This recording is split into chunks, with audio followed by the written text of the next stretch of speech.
오늘은 사도행전 2장 37절에서 38절의 말씀을 가지고 부활의 선물 성령님을 받았나요? 라는 주제를 한번 생각해 보려고 합니다.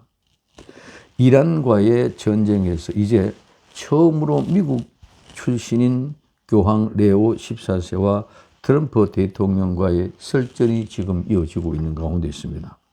앞으로 전 세계의 경제와 정치적인 영향이 어느 쪽으로 어떻게 변할지 우리는 정말 마지막 때 적그리스도의 출현의 시대에 살고 있는지 곧 알게 될 것 같습니다.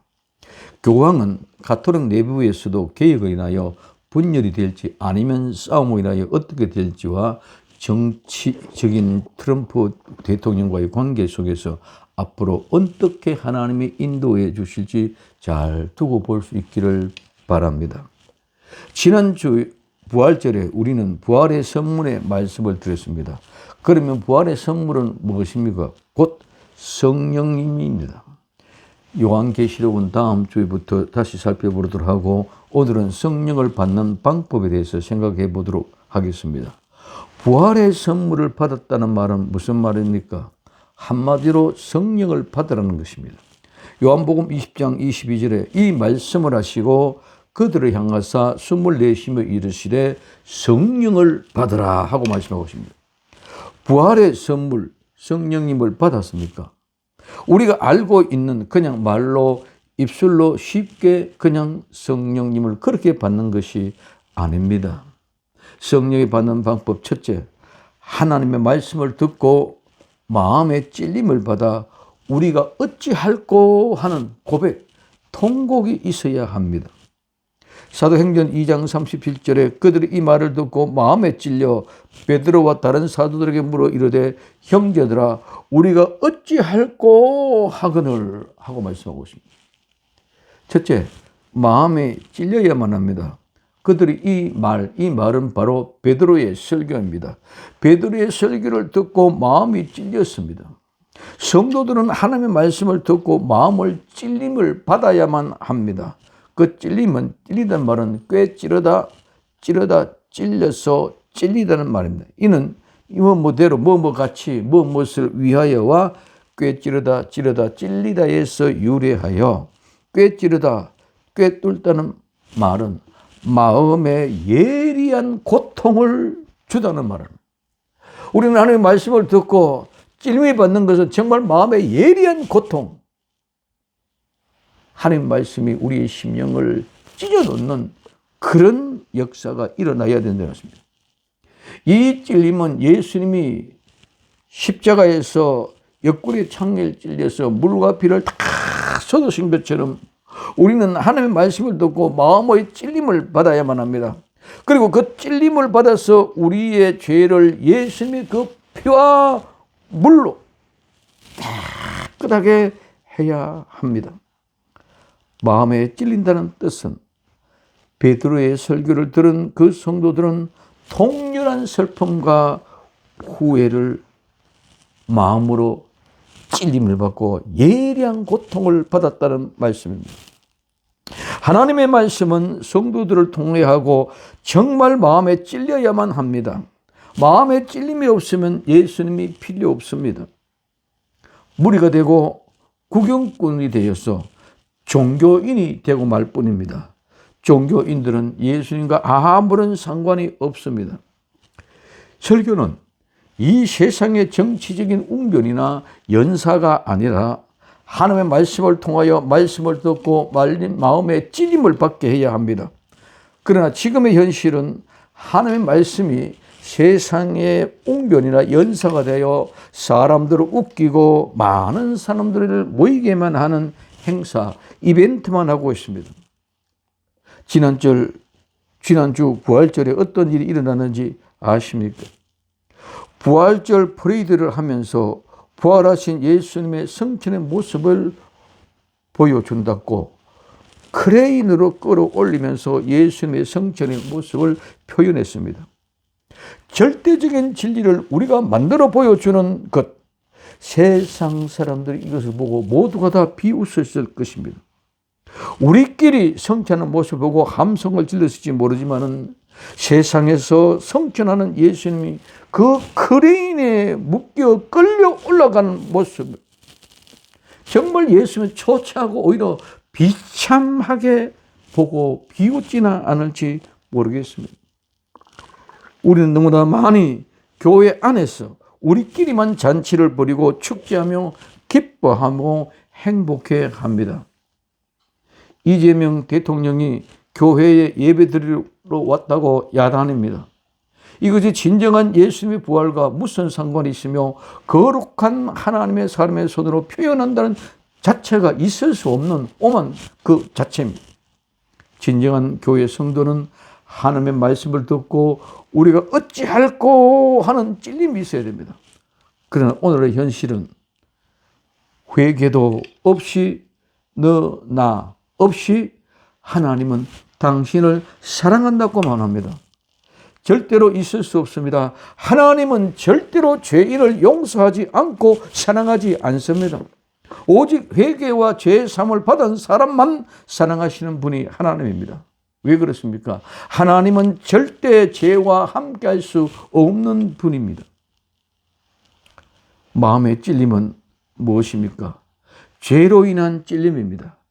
지금까지는 그것이 죄가 아니고 일반적인 것으로 생각하고 살았는데 말씀을 듣고 보니 내가 죄인이었고 죄인의 삶을 살았다는 사실을 깨달아 찔림을 받고 회개와 용서의 길을 찾게 되는 것입니다.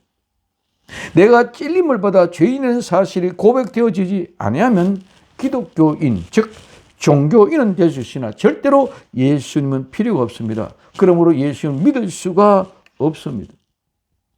두 번째, 우리가 어찌할꼬, 어찌라는 이 말은 무엇을, 어떻게, 어느 것. 그다음에 할꼬라는 말은 행하다, 행동하다, 나를 위하여 무엇을 하다는 말입니다. 그래서 우리가 어찌할꼬는 우리가 무엇을 해야만 됩니까? 우리가 어떻게 해야만 합니까? 라는 말씀입니다. 하나님의 말씀을 듣고 마음에 찔리면 저절로 우리가 어찌할꼬, 우리가 어떻게 해야만 합니까? 라는 고백이 터져 나올 수밖에 없습니다. 그러나 우리가 하나님의 말씀을 듣고도 마음이 찔림이 없다면 정말 강팍한 심령이나 전하는 말씀이 칼이 아닌 입술의 칼이라는 것입니다. 정말 나와 여러분들은 하나님의 말씀 앞에 우리가 어찌할꼬 하는 통곡이 있습니까? 마음에 찔림을 받는 일이 있습니까?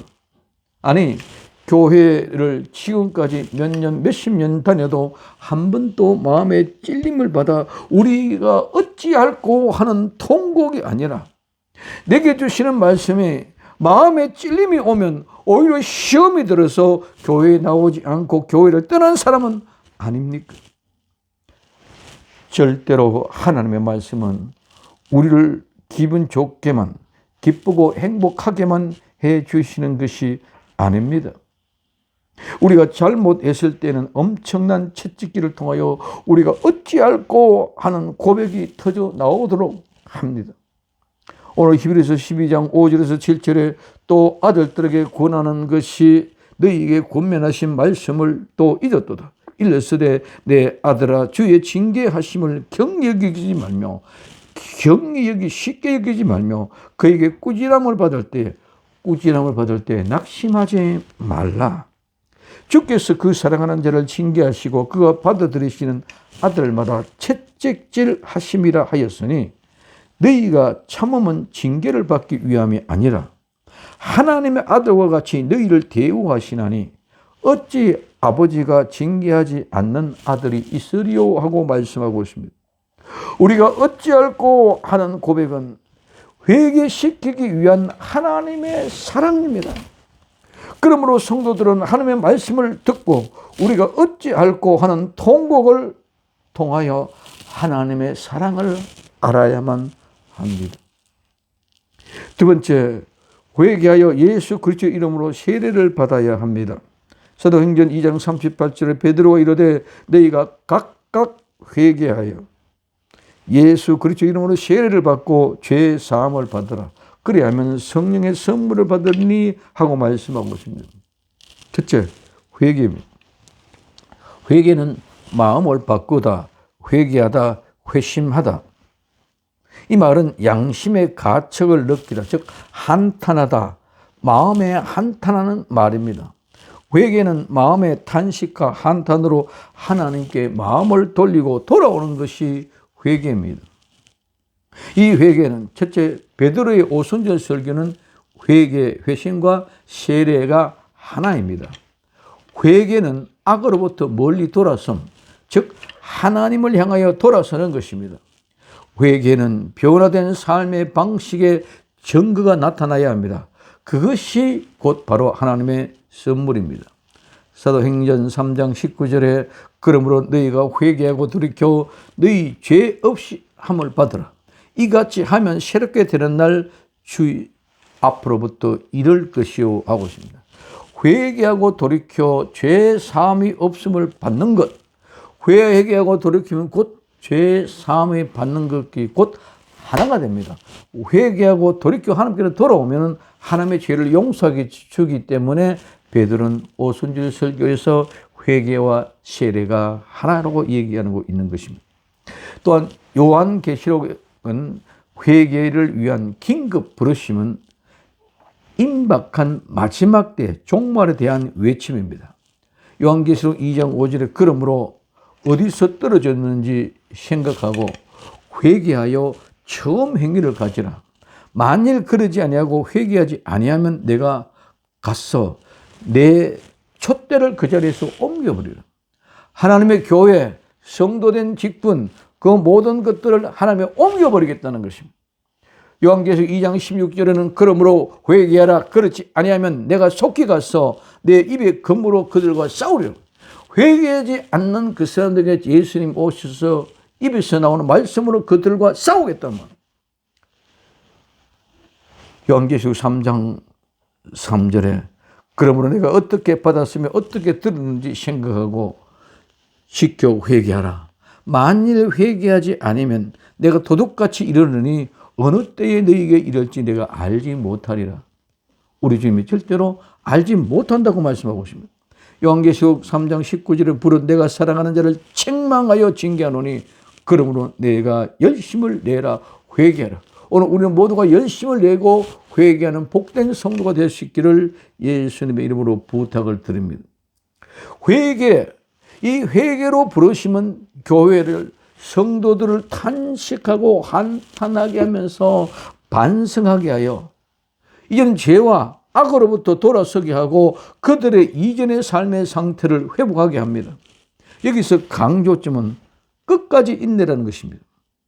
회심, 회개는 단지 한 사람의 삶의 새로운 방향만 제시하는 것이 아닙니다. 그것은 실제로 철저하게 죄를 거절함으로 끊임없이 자기 자신의 목표를 오직 예수 그리스도로 향하여 살아가게 하는 것입니다.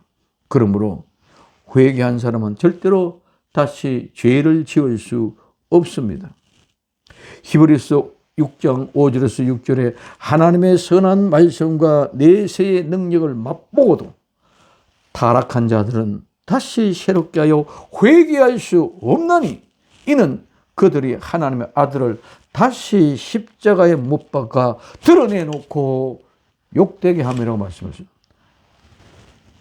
회개하고 다시 새롭게 된다는 말은 예수님을 십자가에 못 박고 못을 박아놓고 이제 드러내요 욕한다는 사실이기 때문에 하나님은 회개한 사람은 절대로 다시 죄를 지을 수 없는 줄 믿으시기 바랍니다. 그래서 회개한 사람은 하나님으로부터 났기 때문에 죄를 지을 수 없는 것은 하나님의 시가 그 속에 있으며 범죄하지 못한 것은 하나님으로부터 났기 때문이라고 요한일서 3장 9절에 말씀하고 있습니다. 세 번째, 회개의 목적은 구원입니다. 특히 죄 용서와 죄 씻음입니다. 누가복음 24장 40절에 47절에 또 그의 이름으로 죄 사함을 받게 하는 회개가 예루살렘에서 시작하여 모든 족속에게 전파될 것이 기록되었으니 하고 말씀하고 있습니다. 회개의 목적은 죄인의 죄를 씻어 용서해 주시기 위함인 줄 믿으시기 바랍니다. 두 번째, 각각. 이 각각은 각자의 각각 한 사람 한 사람 모두를 말합니다. 회개는 각각 개인의 한 사람 한 사람입니다. 자기 자신의 죄를 한 사람 한 사람 자기 자신의 죄를 고백하는 것입니다. 그리고 세례를 받습니다. 두리뭉실 회개하라 해서 같이 어울러 같이 함께 회개해지는 그런 것이 아니라는 것입니다. 그래서 세 번째, 세례를 받고, 이 세례를 받고는 말은 세례를 베풀다는 말입니다. 이 말은 잠그다, 물들이다는 말로 담그다, 사람을 물에 빠뜨리거나 배를 침몰시킴으로 멸망시키다, 죽이다, 소멸시키다. 즉 멸망과 정결케 함을 말합니다. 구약의 할례와 같이 잘려나간 부분은 죽고 새롭게 성결케 하는 것이 곧 세례입니다. 그러므로 이 세례는 죽음과 부활을 말하며 곧 회개와 구원을 말합니다. 그러므로 반드시 예수 그리스도 이름으로 하여야만 합니다. 죄인인 나는 죽고 예수 그리스도로 말미암아 새 사람이 다시 살아난 것이 바로 세례입니다. 물에 침몰되면 모두 죽습니다. 그 가운데 살아난 사람이 세례를 받은 사람입니다. 절대로 이 세례는 종교의 형식이나 모양이 아닙니다. 이 세례는 죄 용서와 성령님의 은혜를 받기 위함입니다. 사도행전 10장 44절에서 45절에 베드로가 이 말을 할 때에 성령이 말씀을 듣는 모든 사람에게 내려오시니 베드로와 함께 온 할례받은 신자들이 이방인에게도 성령 부어주심이라 하여 말미암아 놀라니 하고 말하고 있습니다.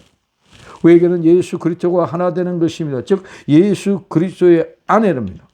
갈라디아서 3장 26절에 27절에 너희가 다 믿음으로 말미암아 그리스도 예수 안에서 하나님의 아들이 되었으니 누구든지 그리스도와 합하기 위하여 세례를 받는 자는 그리스도로 옷을 입었느니라고 말씀하고 있습니다. 자, 그리스도와 함께 합하기는 우선 예수 그리스도 안으로 들어갔다는 것입니다. 요한의 세례는 메시아의 출현을 준비하는 예수님의 길을 여는 세례입니다. 이 세례는 죄 사함을 위한 회개의 세례입니다. 마가복음 1장 4절 세례 요한이 광야에서 이르러 죄 사함을 받게 하는 회개의 세례를 전파하니 이 세례는 하나님께로 돌아감의 회개입니다. 그래서 그 사람들은 죄를 자백하고 세례를 받습니다. 마가복음 1장 5절에 온 유대 지방과 예루살렘이 다 나와 자기 죄를 자복하고 요단강에서 그에게 세례를 받더라 뭐라고 하십니다. 마태복음 3장 6절에 자기들의 죄를 자복하고 요단강에서 그에게 세례를 받더니 하고 말씀하고 있습니다. 이 세례는 예수님이 부활하신 예수님의 명령입니다. 마태복음 28장 18절에서 20절에 예수님께서 나와 말씀하여 이르시되 하늘과 땅의 모든 권세를 내게 주셨으니 그러므로 너희는 가서 모든 민족을 제자로 삼아 아버지와 아들과 성령의 이름으로 세례를 베풀고 내가 너희에게 분부한 모든 것을 가르쳐 지키게 하라. 볼지어다 내가 세상 끝날까지 너희와 항상 함께 있으리라 하시라고 말씀하고 있습니다. 베드로전서 3장 21절에 물은 예수 그리스도께서 부활하심으로 말미암아 이제 너희를 구원하는 표현이 곧 세례라. 이는 육체의 더러운 것을 제하여 버림이 아니요 하나님을 향한 선한 양심의 강구라고 말씀하고 있습니다. 회개는 죄의 사함을 얻기 위하여 반드시 세례가 있어야 됩니다. 세례는 죽은 자가 살아나는 것입니다. 정말 나는 죄에 대하여 죽었습니다. 우리가 어찌할꼬 하는 통곡이 없는데 내 죄를 발견하지 못했는데 회개의 죄사함의 세례를 어떻게 받습니까? 우리는 정말 어찌할꼬 통곡하는 회개가 있어야 됩니다. 그래야만이 세례를 받는 것입니다. 말로만이 형식으로만이 아닙니다. 말로 형식 이 모든 것들은 전부 종교인이 하는 것입니다. 세 번째, 죄 사함을 받아야만 합니다. 사도행전 2장 38절에 베드로가 이르되 내가 회개하여 너희 각각 예수 그리스도의 이름으로 세례를 받고 죄 사함을 받으라. 그리하면 성령의 선물을 받으리니 하고 말씀하고 있습니다. 죄는 무엇입니까? 죄는 관역, 표적을 벗어나는 것, 잘못, 실수, 목표를 이루지 못하는 것을 말합니다. 죄가 무엇입니까? 표적을 벗어난 것, 즉 잘못, 실수가 무엇입니까?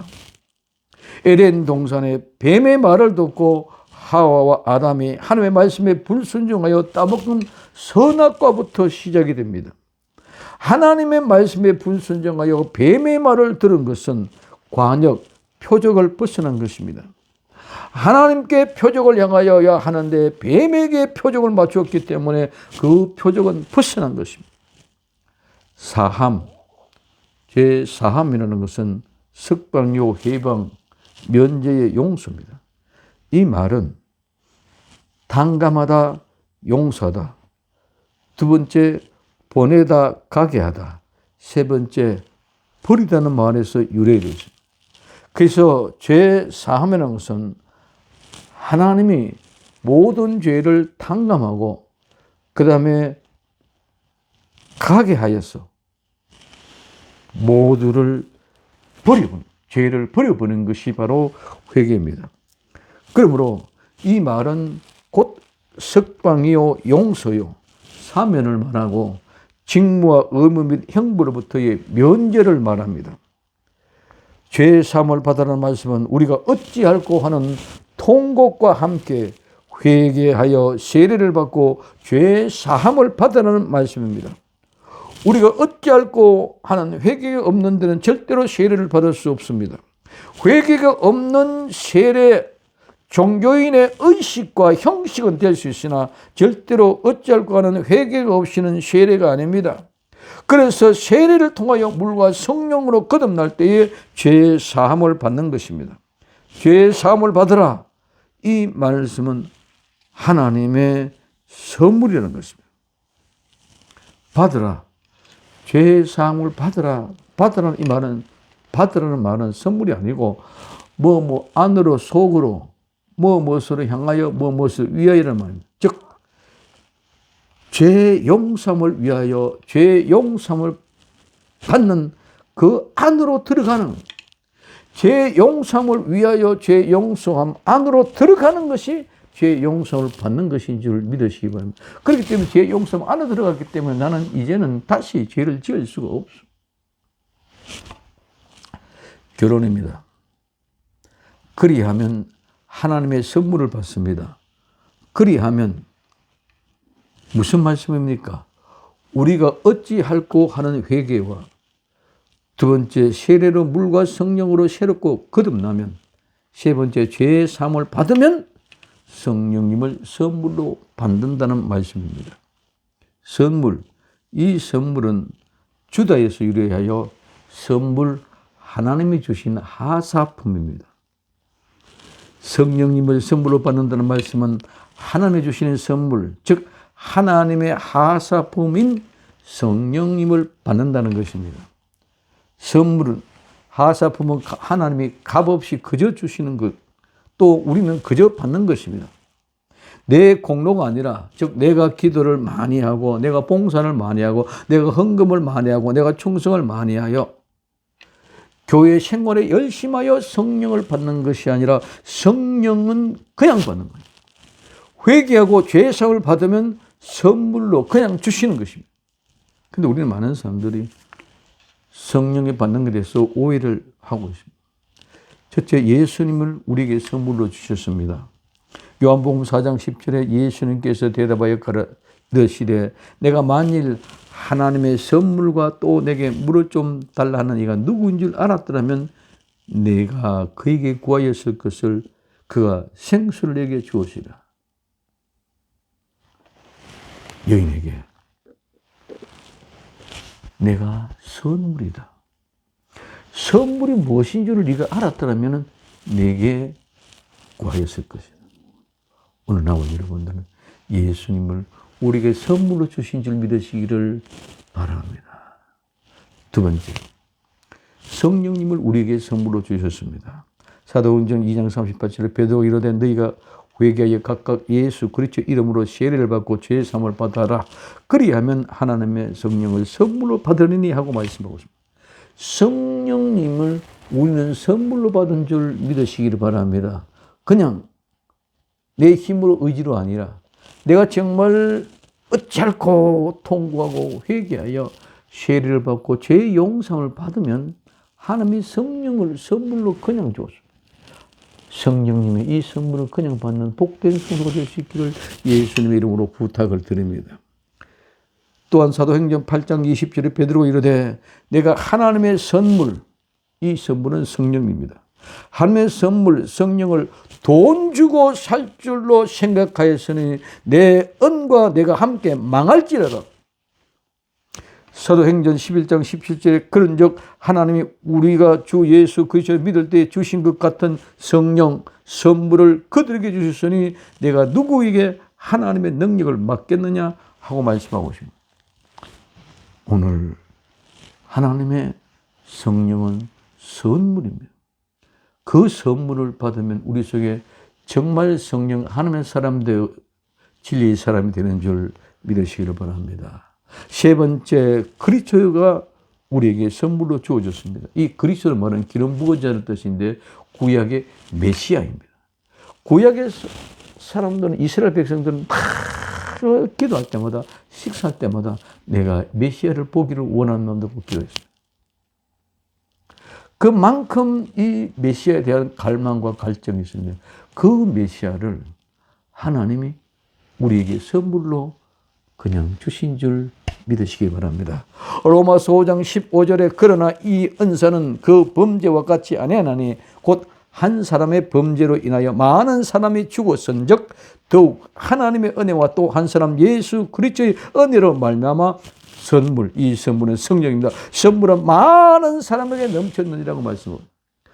예수 그리스도라는 선물로 우리에게 은혜로 말미암아 성령이 많은 사람에게 넘쳐나게 된 줄 믿으시기를 바랍니다.